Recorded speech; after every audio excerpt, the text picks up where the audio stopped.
It's titled Note to Self.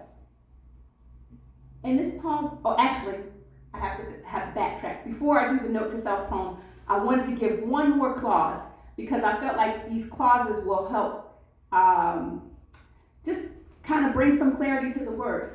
So I'm not going to read all of the blurb here, but there was a fellow friend of mine who put a comment on Facebook, and the comment was a quote by Bertha Gilkey. And it said, "My blackness has never been in my hair. Blackness is not a hairstyle." And then I just responded by saying that, I can understand the sentiment of that quote, but I respectfully disagree. I think that who you are is expressed in every part of you, from your hair, to your words you speak, to the outfit you pick out, to the food you eat. Everything about you, it all comes together and culminates in you. So that's what all of that says. Okay. All right, so now the first poem, Note to Self. Note to self. Do the things that make you feel alive, even if they're uncomfortable. Wake up in the morning and think deeply about your blessings, as well as what you want to do with your time. Time is more than a commodity. It's the stuff that life is made of, and I'm going to cherish every moment. Even when the alarm clock is screaming bloody murder from the other room, and I can't stand the sight of that pouch ruining a perfectly good physique, I'm going to look within myself and hear my grandmother's voice resting on my vocal cords. I'm going to look in the mirror and see my mother's youth abandoned for my benefit.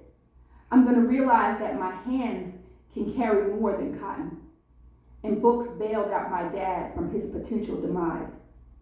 If I want to be wise, I'm going to remember that 48 years can be the beginning of a new chapter. Note to self. Life is what you make it. Lie to yourself or stand in truth. It's up to you.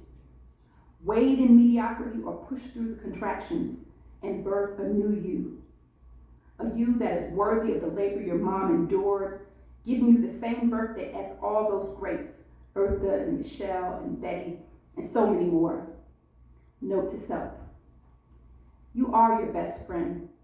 And never forget that the world will celebrate your genius if you stop being afraid of looking stupid and you stop being afraid of failing. Failing is learning that you weren't ready yet. Failing can mean that you need more practice or that you need to make more connections with people who have your best interests in mind and in heart. Success and failure are like seesaws and PB&J sandwiches. Your success is going to cost you some imaginary shame and some compounding doubt, a little bit of effort and a lot of letting go of the unnecessary. Your success is going to cost you doing the uncomfortable until it becomes comfortable. It's going to cost you you. It's going to cost you losing that part of you that's not really you. You have to shed the skin, the exoskeleton, the outer layer that encases you as you absorb the smog of social media haters, the lies of racists, the doubters of do-gooders, the hurtful absences of imaginary frenemies. Take a page book from Elsa and let it go. Or better yet, edify the words of Issa and let it be me season. Versatility is your friend. Be kind to yourself. Do the work. Enjoy the process. And always remember, it's your life.